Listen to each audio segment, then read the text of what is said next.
नमस्कार विद्यार्थी मित्र, आपकी पाठ्यक्रम के 12वें पाठ का दूसरा विभाग का आज हम अध्ययन करेंगे। हमने देखा था कि दिलीप लोगों की नज़रों से बचने के लिए, लोगों के प्रश्नों से बचने के लिए छिपता छिपाता सैर करने निकला था। बारिश का मौसम था, ठंडी लग रही थी। अब हम आगे का पठन करेंगे। उस एकांत में एक बेंच के सहारे साइकिल खड़ी कर वह बैठ गया। सिर से टोपी उतारकर बेंच पर रख दी। सिर में ठंड लगने से मस्तिष्क की व्याकुलता कुछ कम हुई। ख्याल आया, यदि ठंड लग जाने से वह बीमार हो जाए, उसकी हालत खराब हो जाए, तो वह चुपचाप शहीद की तरह अपने दुख को अकेला ही सहेगा। मतलब एक साइकिल एक साइड खड़ी कर दी, बेंच पर बैठ गया, टोपी उतारकर साइड में रख दी। सिर में ठंड लगने से मस्तिष्क की व्याकुलता कुछ कम हुई। ख्याल आया कि ठंड ज़्यादा है, अगर वह ठंड ज़्यादा है तो वह बीमार हो जाएगा, हालत खराब हो जाएगी, तो वह चुपचाप की तरह शहीदों की तरह दूर सहता जाएगा। किसी को अपने दुख का भाग लेने के लिए न बुलाएगा। एक दिन मृत्यु दबे पांव आएगी और उसके रोग के कारण हृदय की व्यथा रोग को ले उसके सिर पर सांत्वना का हाथ फेरते हुए शांत कर चली जाएगी। उस दिन जो लोग रोने बैठे थे उनमें हेमा भी होगी। कुछ ऐसे विचार उनके मन में चल रहा था कि वह शहीद हो जाएगा, औरतें रोने लगेगी, उसमें हेमा भी होगी। उस दिन उसे खोकर हेमा अपने नुकसान का अंदाज़ा करेगी। मतलब जब हमारे पास कुछ ऐसा होता है जिसकी हमें वैल्यू नहीं होती, उसको हम महत्व नहीं देते, लेकिन जब वह खो जाती है, हमारे से दूर हो जाती है, तो हमें अंदाज़ा लगता है कि वह व्यक्ति या वस्तु हमारे लिए कितनी महत्व की। वही बदला होगा। दिलीप के चुपचाप दुख सहते जाने का विचार कर उसने संतोष का एक दीर्घ निश्वास लिया। करवट बदल ठंडी हवा के लिए वह बैठ गया। समीप 3 फलांग तक मुख्य रेलवे लाइन में कितनी ही गाड़ियां गुजर चुकी थी, उधर दिलीप का ध्यान न गया।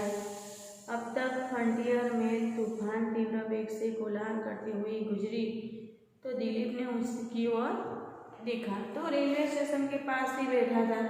वह अपने विचार में खोया हुआ है।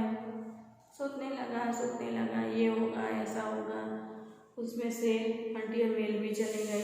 दिलीप उसे लगातार देखने लगा। लगातार फर्स्ट और सेकंड के डिब्बों से निकलने वाले तीव्र प्रकाश से ही वह समझ गया फ्रंटियर मेल जा रही है। 9:30 बज गए। स्वयं सहे अन्याय के प्रतिकार की एक संभावना देख उसका मन हल्का हुआ। वह लौटने के लिए उठा कि चलो अब मैं घर लौट कर चला जाता हूँ।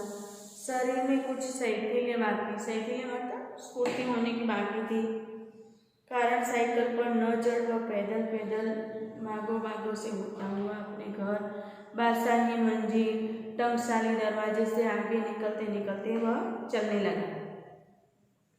मार्ग में शायद ही कोई व्यक्ति दिखाई दिया, क्योंकि बारिश का मौसम था, इसीलिए लोग ज़्यादा नहीं थे। सड़क किनारे शब्द खड़े बिजली के लैंप निष्काम और निर्विकार भाव से अपना प्रकाश सड़क पर डाल रहे थे। मनुष्य के अभाव की कुछ भी परवाह न कर लाखों पतंगे गोले बांध कर इस लैंपों के चारों ओर नृत्य कर रहे थे और जगत के अद्भुत नमूने थे। प्रत्येक पतंगा एक नक्षत्र की भांति अपने मार्ग पर चक्कर काट रहा था। पतंगा मतलब रात के समय वो टिमटिमाने वाला जीव जंतु। कोई छोटा कोई बड़ा दायरा बना रहा था। ऐसे गोल गोल गोल गोल घूम रहे थे। कोई छोटा दायरा बना रहा था, कोई बड़ा दायरा बना रहा था। कोई आगे था, कोई पीछे था, कोई विपरीत गति से निरंतर चक्कर लगा रहा था, कोई किसी से टकराता नहीं। वृक्षों के भीगे पत्ते बिजली के प्रकाश में चमचमा रहे थे। एक लैंप के नीचे आगे बढ़ने की एक छोटी सी परछाई आगे फैलती चली गई। ज्यों-ज्यों वह लैंप से आगे बढ़ता, परछाई पलटकर पीछे। मतलब यह प्रकृति का वर्णन किया गया है। तो लैंपों के कारण परछाई पड़ रही थी, वो आगे चल रहा था। बीच बीच में वृक्षों की टहनियों की परछाई बाहर निकल रही थी। बीच बीच में वह वृक्षों की परछाइयाँ भी थी। सड़क पर पड़ा प्रत्येक भीगा पत्ता लैंपों के किरणों को उत्तर दे रहा था। दिलीप सोच रहा था, मनुष्य के बिना भी संसार कितना व्यस्त और सेवक है।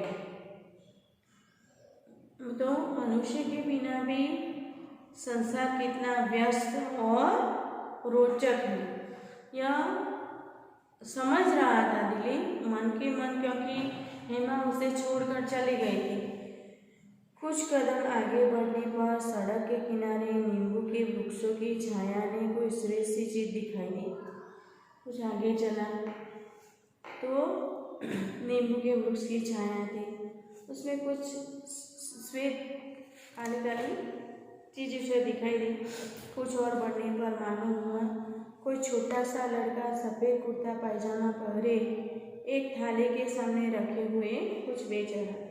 एक छोटा सा लड़का था तो थाली में कुछ रखे हुए बेच रहा था। बचपन में गली मोहल्ले के लड़कों के साथ उसने अक्सर खोमचे मतलब कि छोटी छोटी थालियों में, छोटे छोटे डिब्बों में जो चीज़ वस्तु बेचने निकलते हैं, वह सौदा खरीद कर लाया करता था।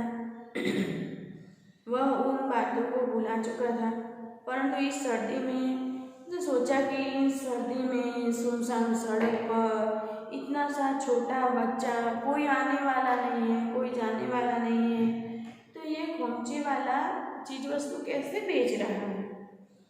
खोमचे वाले के शुद्ध शरीर आयु ने इसे ध्यान आकर्षित किया।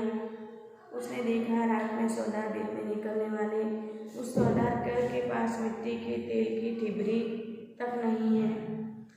उसने देखा कि एक छोटा सा लड़का है, सर्दी का मौसम है, बारिश हो रही है, तो उसके पास एक दिया, टिबरी मतलब मिट्टी के बर्तन में वो दिया जलाते हैं, वह भी उसके पास नहीं है। समीप आकर उसने देखा वह लड़का सर्द हवा में सिकुड़ कर बैठा था। दिलीप के समीप आने पर उसने आशा की एक निगाह उसकी ओर डाली, फिर आंखें झुका ली। दिलीप ने और ध्यान से देखा। लड़के के मुंह पर खोमचा बेचने वालों की चतुरता न थी, बल्कि उसकी जगह थी एक कायर था।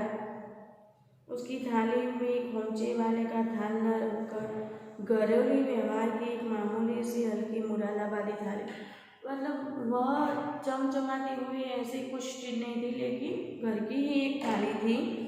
तराजू भी न था। चीज बेचने वाले अक्सर तराजू रखते, लेकिन वह लड़के के पास तराजू भी नहीं था। थाली में कागज के 8 टुकड़ों पर पकौड़ों की बराबर ढेरियाँ लगाकर रख दी गई थी। 8 ढेरियाँ ऐसे पकौड़ों मतलब भजिए की 8 डलियाँ रख दी गई थी। दिलीप ने सोचा कि उस ठंडी रात में भी हम ही 2 व्यक्ति बाहर, उसने सोचा कि इसने ऐसे ठंडी में हम 2 ही व्यक्ति बाहर थे।